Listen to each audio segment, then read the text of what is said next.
m'appelle David Dufour, entraîneur de hockey, propriétaire de 2 gyms. C'est moi le coach. Je m'appelle Jean-Sébastien Lauzeau, je suis réalisateur et auteur. C'est moi l'artiste. Salut Dédé.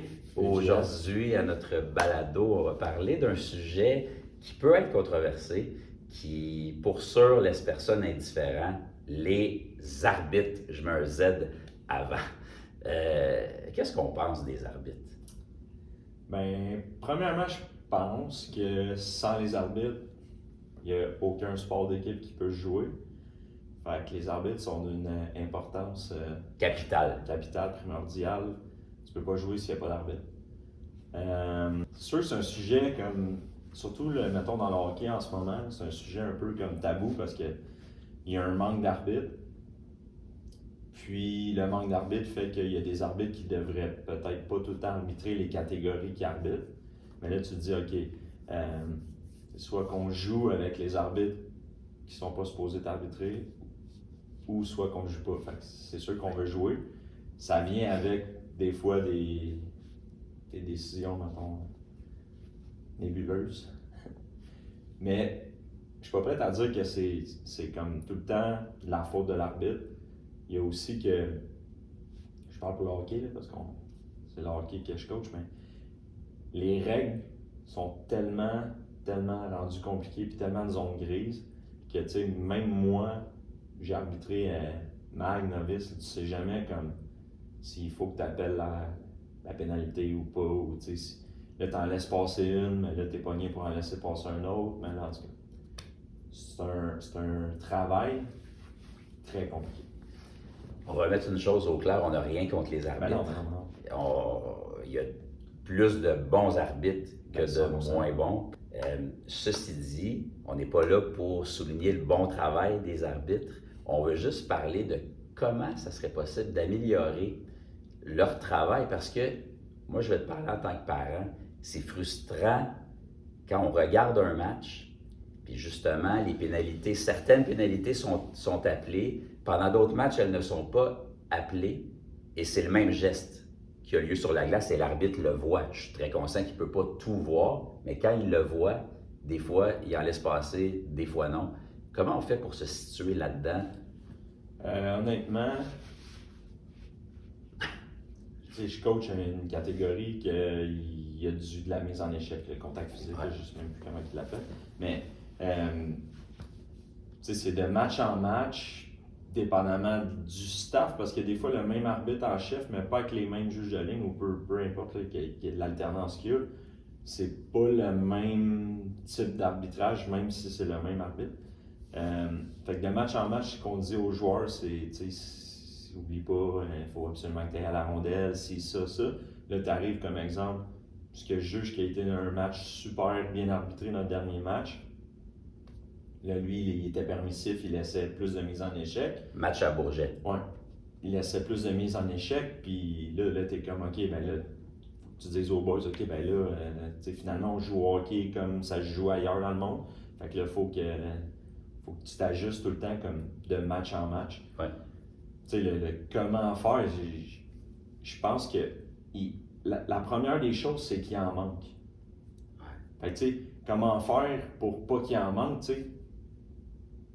Avec Pascal. Ouais. Préparé. J'ai fait l'exercice de vouloir faire mon cours d'arbitre. Je veux m'inscrire, je veux être arbitre. Ouais. Là, si tu vas sur Hockey Québec, à moins qu'il l'ait changé, là, ça t'amène au responsable comme de ta région. Là, il faut que tu écrives au responsable de ta région, puis que tu t'inscrives à travers ça. Puis, on est en 2024, ça devrait être un onglet sur le site. Ben oui. Je veux devenir arbitre, puis mettez-les gros, là, puis que le monde y aime ça. Tu peux pas te tromper. Tu peux pas te tromper. Bing! Là, ça t'amène ton formulaire que tu t'inscris pour être arbitre, puis là, c'est la personne qui manque des arbitres qui devrait te contacter, pas toi qui devrais courir. Tu sais, c'est comme le chemin inverse. Ça, c'est un. Deux, mettons, on va parler juste nous, ça arrive sud. Tu sais, de programmes scolaires, puis la structure intégrée. Tu sais, la structure intégrée, il y a Saint-Hyacinthe, il y a Boucherville, il y a CF, puis il y a Charlemagne. Puis là, tu rajoutes le scolaire. CF, Charlemagne, Saint-Hyacinthe, Carnon. de Mortagne-en-Eau. Nous autres, Collège-Saint-Hilaire, PML, il y a à peu près comme une dizaine de portes d'entrée de jeunes garçons qui savent patiner. Parce que pour être arbitre, c'est le point 1, ils savent patiner. T'as pas le choix. Non, mais c'est ça pareil. Fait que t'as tout ça, tous des petits gars de secondaire 1 à 5 là, qui sont dans le sport, qui connaissent déjà les règles à 90% près, peut-être. Tu sais, s'il manque d'arbitres, pourquoi qu'on va pas directement les former dans les programmes? Puis en plus de ça aiderait peut-être les joueurs à comprendre l'envers de la médaille que, tu sais, oui, ça se peut qu'il manque le corps. Puis oui, quand tu vois un autre faire un slash à 2 mains, peut-être qu'il irait moins au banc en faisant « Ah, ok, j'ai rien fait. » T'as raison. Parce que il pourrait peut-être certains là-dedans arbitrer des games puis voir que, ben, c'est ça. Dans notre balado 1, on parlait un peu de la formation des entraîneurs. La façon de faire est un peu archaïque. C'est un peu le même problème pour les arbitres. Ben, tu sais, on s'est mal adapté au fonctionnement d'aujourd'hui. Ben, tu sais, puis, tu sais, mettons, on est en pénurie de. Ouais. Fait que, justement, ça serait un bon moment de, comme, peut-être changer le comment aller on fait. En chercher, ouais. Puis aller en chercher plein, tu sais. Puis c'est la même affaire pour les marqueurs, parce qu'on parle des arbitres, mais les marqueurs, c'est la même chose, c'est le même principe. Ils donnent le cours à tout le monde, c'est pas compliqué. Là. Puis après ça, tu peux graduer. Puis là, si tu peux mettre, mettons, tes grades d'arbitre, là, comme un entraîneur, comme peu importe. Là. Comme quand tu es sauveteur à la natation. Exemple. Tu franchis des paliers. Oui, c'est ça. Parce que, tu sais, en tant que parent, puis je sais qu'il y a des parents débiles, puis je pense qu'il n'y a aucun parent qui a jamais crié après un arbitre. On l'a tous fait. Je l'ai fait, je l'ai peut-être pas fait parce que Iz est jeune. Je crois pas ça qu'il n'y en ait pas qui l'ont fait, à moins que tu aies zéro émotion, passion, bref. On s'excuse quand on le fait. Des fois, c'est pas de la mauvaise volonté, ça fait partie du sport en même temps. Dans tous les sports intenses comme le hockey, même au niveau professionnel, les gens s'expriment, puis ça va souvent contre l'arbitre, ça fait partie de la game, on va le dire comme ça. Ceci dit, puis j'excuse pas le comportement des parents, zéro, c'est à proscrire, il faut être capable de se contenir. Puis en ce qui me concerne, je fais de gros efforts parce que des fois c'est flagrant, puis on essaie en tout cas, j'essaie de pas trop me laisser aller par le match. Ceci dit, quand on voit sur la glace des gestes dangereux, là je parle pas des gestes qui sont ambigus, puis on ne sait pas trop. Un geste où un joueur peut vraiment se blesser, là. C'est des jeunes, ils peuvent se blesser pour longtemps, on peut briser une carrière, une route, un sport, juste parce qu'il y a des sanctions qui ne sont pas données. Quand les sanctions ne sont pas données pour un geste physique qui est dangereux, avec risque grave de blessure, ou on donne peut-être un match de suspension. Tu le sais, on l'a vécu cette année. Il y a des suspensions qui sont données beaucoup plus longues pour des mots. Ouais. Je sais que ce n'est pas l'arbitre qui décide ça, c'est les règles. Mais les règles ne sont-elles pas un peu particulières? Oui, bien, là, tu sais, je un exemple de la règle, mais... Qu'est-ce qui s'est passé? Juste nous le rafraîchir la mémoire. Bien, dans le fond, j'ai dit le mot bonhomme à un arbitre. Puis ça a été interprété par le juge de ligne comme j'ai dit vieux, exemple. Ouais. J'ai jamais dit vieux, mais bref. Fait que ça, c'est 5 games parce que ça l'attaque son âge, si t'attaques sa race, nationalité, peu importe. Tous les mots homosexuels, fif, tapette, si ça. En tout cas, ça fait toute partie d'un gros vocabulaire. Puis je pense que je me suis fait dire qu'au Québec, on était rendu à comme 300, le code c'est D62. Okay. Plus que 300, fait tu sais. Versus un backboarding que c'est une game. Moi, c'est ça que je comprends pas. C'est ça, je comprends. Parce que j'ai rien contre le fait de tu traites pas quelqu'un de mauvais mots. Ça fait dans la rue, on ferait pas ça, mais on le fera pas sur la glace. Non, 100%. Puis ça, c'est vraiment, je pense que c'est Hockey Canada qui a instauré ce code-là. Hein. Puis que, tu sais, ça, c'est un peu comme les arbitres sont comme pognés pour faire un code que... Tu sais, si tu joues au hockey un peu, là, pas les insultes. Insultes, raciales ou ça. Mais tu sais, dans le jargon québécois, exemple, mettons un fif, ils sont 2-3 à vouloir me pousser après le sifflet puis vous êtes des fifs. Moi, je suis d'accord avec toi. Je pense que c'est plus une expression qu'il y a vraiment personne qui pense qu'ils sont homosexuels, les 3 garçons. Exactement. Mais là, je pense que la règle est faite pour si jamais il y a un homosexuel qui joue contre toi, puis que là, tu le traites. Mais fait que là, on est comme à... C'est parce que il y a des mots qui ont plus qu'une signification. Aussi. Puis dans un sport précis, il y a des mots qui sont dits qui ne veulent pas nécessairement dire le mot dans le sens qu'on veut pas qu'il soit dit. Non, c'est ça. Puis, ils ont même enlevé aussi les pee-wee, les bantams, les midgets, à Hockey Canada, parce que ça pouvait faire référence aux petites personnes.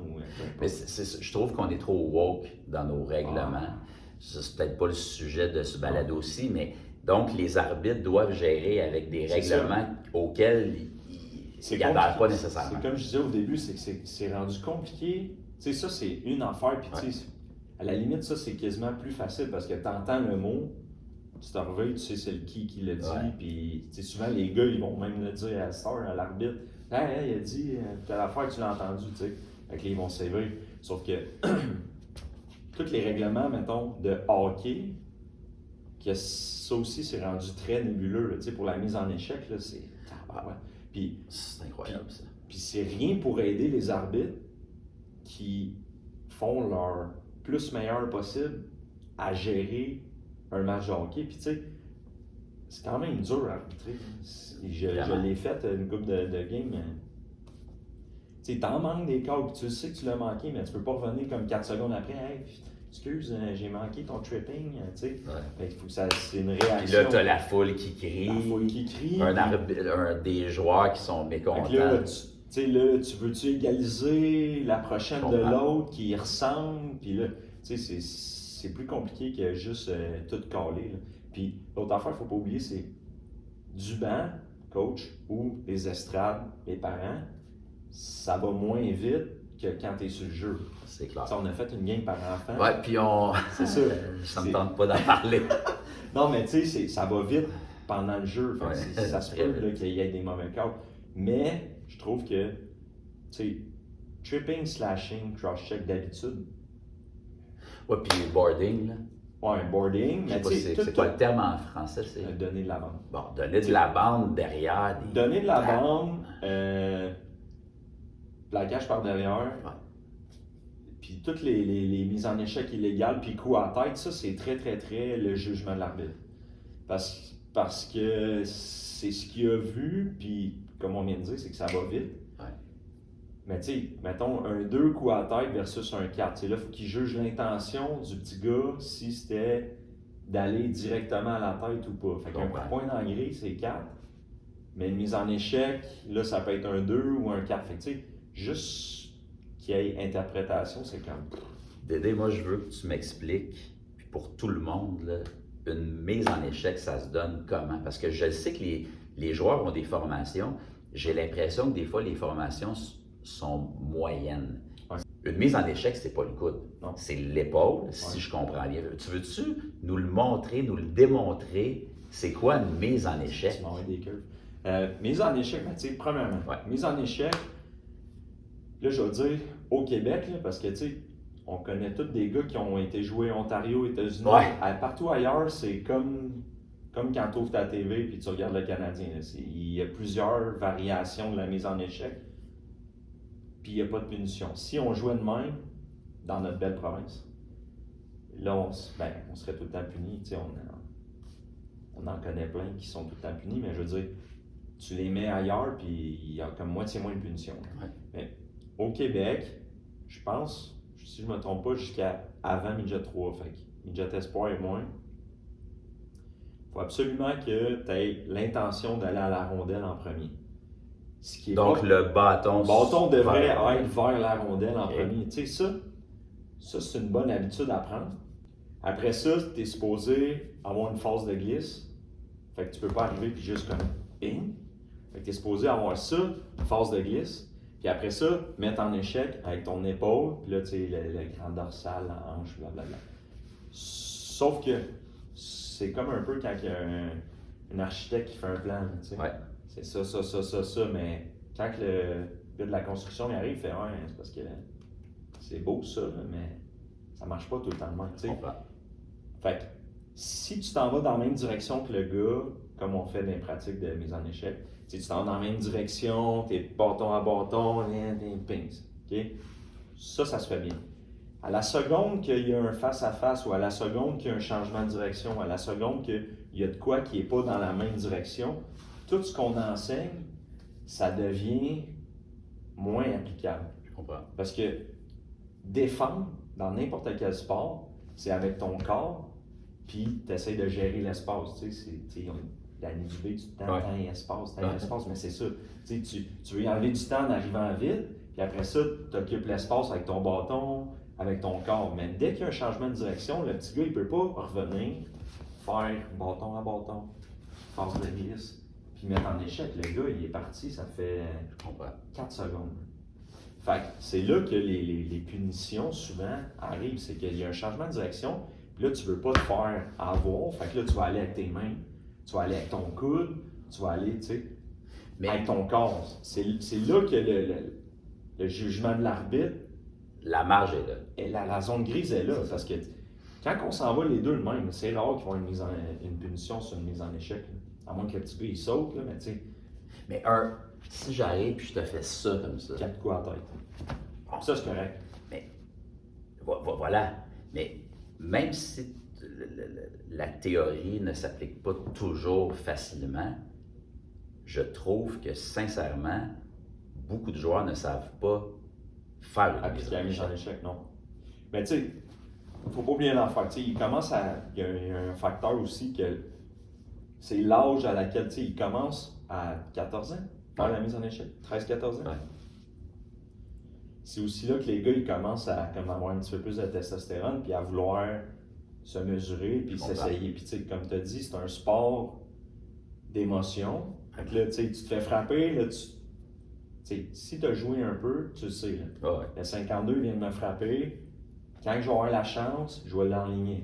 Puis je le dis tout le temps aux gars, à la seconde que tu penses que tu t'en vas frapper, éclater dans leur jargon, que tu t'en vas là pour juste le mettre en échec. Là. Tu te fous du jeu, tu te fous du hockey. Au Québec, ça va être un 2 minutes, c'est sûr. Je comprends. C'est 100% sûr. Parce que c'est sûr que tu ne seras pas à la rondelle, c'est sûr que tu n'auras pas de force de glisse, c'est sûr que tu ne seras pas dans la même direction. C'est 100% sûr que si tu t'en vas là juste pour l'assommer, c'est ça. Ce que tu dis, ça me fait penser Bob Hartley, qui est un excellent coach. Quand même pas pire. Quand même. Il l'avait dit, une mise en échec, c'est fait pour enlever la rondelle, pour reprendre possession de la rondelle et non pour tuer le gars. Ouais. Moi, je trouve que cette phrase-là résume ce que ça devrait être une mise en échec. Ouais. Si tu veux avoir la rondelle, le but du hockey, c'est d'avoir la rondelle pour en marquer un but. Ouais. Même si tu étampes le gars et tu le détruis, ça ne te fait pas marquer un but. Non. Mais le mettre en échec, moi, j'ai aucun problème avec les mises en échec. Ce qui me déplaît, c'est les risques de blessure, les coups salauds. J'ai de la difficulté avec ça. Puis là, pour faire un parallèle avec les arbitres, ça ne doit pas être évident gérer tout ça. Là. Non, parce que comme je t'ai dit, souvent le geste salaud ou la mise en échec illégale, ça va être dans un changement de direction. Puis dans un changement de direction, l'angle de l'arbitre, lui aussi, son angle qui voit le jeu change. Fait que tu sais, des fois, le coude, là, tu sais, d'en arrière, on dirait que c'est l'épaule. Ouais. Mais toi, de ton point de vue à toi, tu l'as vu le coude. Ben, le match dont tu parlais contre Bourget, quand un de nos joueurs s'est fait frapper, moi je trouvais que c'était le coude. Je pense que la majorité des parents trouvaient que c'était le coude, mais peut-être que l'angle que l'arbitre avait, c'était pas le coude. Lui, c'était un excellent arbitre, tu sais. Des fois, c'est ça, c'est que là, il en laisse aller, puis là, un moment, il se met full sévère, là, t'es comme, ben là, c'est ça. C'était pas ça au début. Quelle est la différence entre le jeu aux États-Unis puis ici? Ben, c'est plus permissif? C'est plus permissif, c'est littéralement... Mais qu'est-ce qui est plus permis? Ben, les mises en échec, exemple, mettons un de nos défenseurs, l'autre équipe, là, ils font une sortie de zone. Notre défenseur est à ligne bleue. Mettons, il y a un rim, puis le gars s'en va chercher la rondelle. OK? on s'entend que la personne qui s'en va chercher la rondelle, il faut qu'elle se dise, ça se peut qu'il y ait quelqu'un qui arrive. On s'entend là-dessus? Fait que lui, il faut qu'il se protège. Parce que sinon, on joue juste pas contact, puis là, on se protège plus, tu sais. Le défenseur au Québec qui pinche, puis qui s'en va frapper, là, le petit gars qui ramasse la POC. Je n'ai pas de pourcentage, là, mais de ce qu'on voit, c'est que ça va être une punition. Parce qu'il n'est pas à la rondelle, parce que son intention, c'est pas ci, ça. Aux États-Unis, là, le gars qui pinche puis qui ramasse l'autre, là, c'est une mise en échec. Il s'en a à la rondelle, l'autre il est à la rondelle avant, bim. Le pas qui continue ou pas, lui, il a freiné la progression de l'attaque, tu sais. Fait que, tu sais, quand tu disais Bob Hartley, mettons, c'est vrai que de vouloir tuer quelqu'un ou l'exploser, ben, ça sert à rien.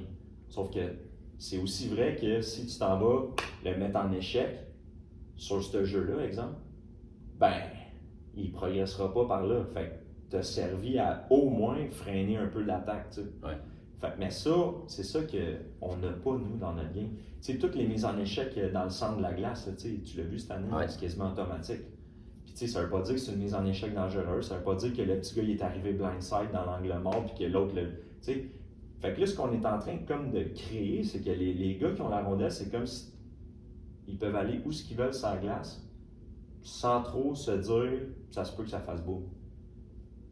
Si tu vas aux États-Unis, en Ontario, tout, puis tu sais, parle aux parents, là, tous ceux qui jouent là, ils disent ça de crainte.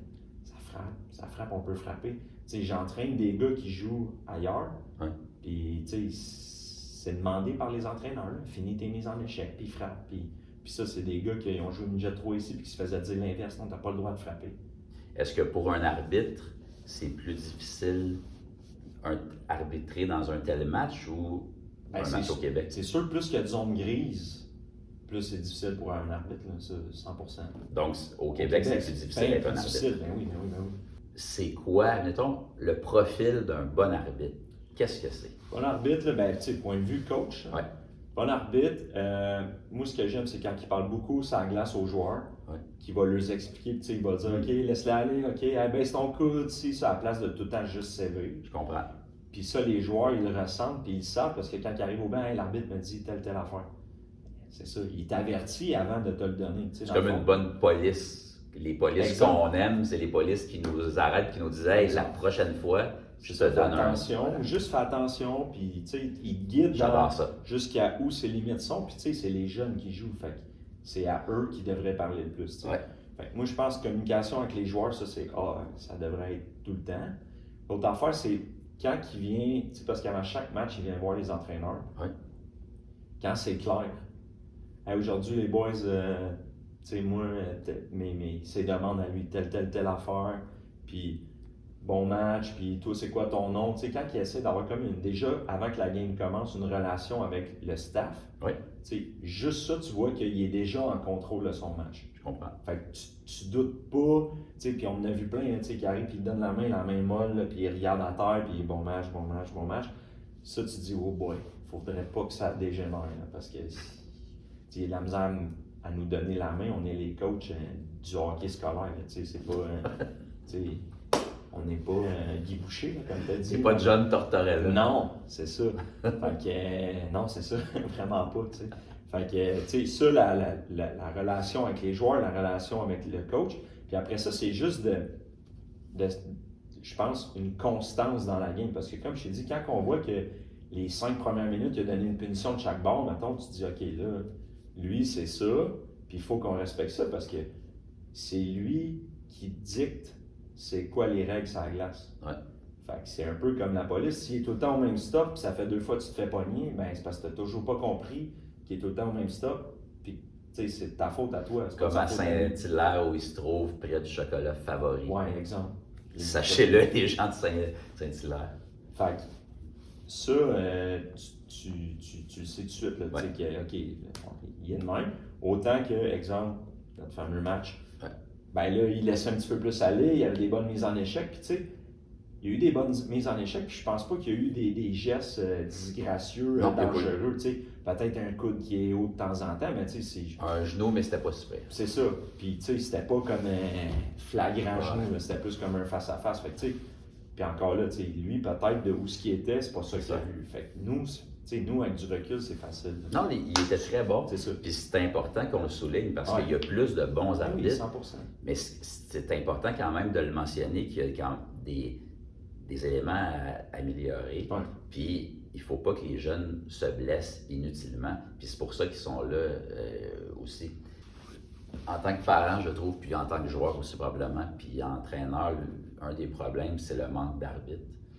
J'espère que Hockey Québec, Hockey Canada trouvera une solution vraiment pour aller en chercher puis les garder dans les structures puis rendre ça, parce que c'est noble d'être arbitre. Dans notre tête, on dit « t'es un ref », mais être un arbitre, un bon arbitre, c'est un travail noble. Puis je pense que tu peux même, il y a moyen de faire une belle carrière là, en tant qu'arbitre. Oui, puis tu sais, comme j'ai dit tantôt,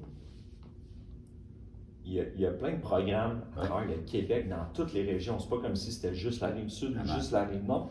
Partout. Rentrez ça. Obligatoire, secondaire 1, fais ton cours d'arbitre. Tu sais, c'est facile. Bloque une fin de semaine en septembre, fin septembre ou début octobre. Là. OK, c'est la fin de semaine, formation des arbitres. Puis là, fais véhiculer le message par toutes les organisations. Et c'est sûr qu'il y en aurait des arbitres. Très bonne idée. Puis c'est pas compliqué, tu sais. Personne au Québec joue au hockey cette fin de semaine-là. Tu m'avais pas dit que ça te tentait de prendre la place de Jocelyn Thibault? Non, vraiment pas. Ta pire expérience avec un arbitre dans toute ta carrière d'entraîneur? Honnêtement, j'ai pas eu. Tu sais, on a parlé de ma suspension, hein, que c'était n'importe quoi. Mais c'est ma première punition à vie à 14 ans. Fait que j'ai pas eu. J'ai pas eu de rien de négatif. J'ai pas vu de. T'as jamais fait un Michel Bergeron de toi? Non, j'ai jamais disjoncté. Puis tu sais, ça, pour moi, ce qui est arrivé, c'était rien en plus, parce que... On le voit sur vidéo. Non, je sais. Il n'y a aucune altercation, il y a pas... On sent pas d'émotion démesurée. Puis tu sais, en plus, c'était... Quand j'ai dit le mot bonhomme, c'était pendant la partie, puis mon D62 est apparu sur la feuille de match à la fin de la partie. C'est particulier. Tu as peut-être dit, au lieu de lui chanter bonhomme, bonhomme, si tu jouais, tu lui as dit bonhomme, bonhomme, si tu arbitré. Ah, c'est ça, là, c'est ça le problème. Dédé, en parlant des arbitres, une bonne série à voir sur un arbitre, ça n'a aucun rapport avec la façon d'arbitrer, mais c'est une bonne série sur Netflix. L'ancien arbitre de basketball, Tim Donaghy. Bon. Il fraudait, en fait, il pariait, il s'organisait pour que les matchs... Contrôlait l'issue des matchs. Voilà. Puis il pariait sur le side les games que lui allait arbitrer ça. Mais la série est très bonne parce que ça montre vraiment, du début à la fin, un livre en lien avec les arbitres, qui n'a pas rapport avec les arbitres, mais le titre m'a fait sourire, Le Zèbre d'Alexandre Jardin. Un excellent livre. Ça n'a aucun rapport avec les arbitres. C'est un film, là, Oui, il y a un film aussi. Mais Zèbre, ça me ferait. C'est pas méchant. Et juste pour l'instant, Zèbre, je pense pas que c'est encore dans les mots bannis. Hein. Fait que je suis correct. Non, parce que ça n'attaque pas la personne. YouTube va nous laisser. YouTube, tu vas être correct. Et une chanson qui est en lien avec un arbitre. Les arbitres. Il n'y a pas une chanson des Cowboys fringants que c'est Ron Fournier? Tu l'es dans mes pensées. C'est ça pour vrai? Salut mon Ron. Salut mon Ron. Des Cowboys. Ouais. Les Cowboys qui vraiment font partie de nos racines, autant québécoises que dans notre sport national. Salut mon Ron. Mais ça représente quoi pour toi, les Cowboys? Moi, les Cowboys, comme plus jeune, c'était correct. Mais en vieillissant, j'ai comme plus apprécié, mettons, toute leur musique. Puis, mais tu m'avais donné une paire de billets que tu pouvais pas aller. Puis en show, ils sont malades. Puis je suis retourné, je suis chanceux, là, puis je suis content parce que j'ai amené Isaac, avec Josiane, puis on est retourné les voir comme en janvier. Puis Carl est mort comme novembre. En tout cas, on l'a vu avant que. Je suis content d'avoir amené Isaac, puis Puis là, tu sais, lui, il écoute ça tout le temps. Et même si on n'en revient jamais vivant, il faut marcher droit devant. Viendra l'âge du bilan, l'important sera que tu sois content. Mais c'est des passionnés de sport. Ouais, aussi. Puis je sais. Je sais qu'il joue dans une ligue de garage ou. Voilà. Puis quand il donne des spectacles, quand il donnait des spectacles avec Carl aussi, il s'informait du pointage, s'il y avait un match des Canadiens. Fait que, bref, salut mon Ron, salut mon Dédé. Salut. Pour le prochain épisode. Yes, sir. Bing.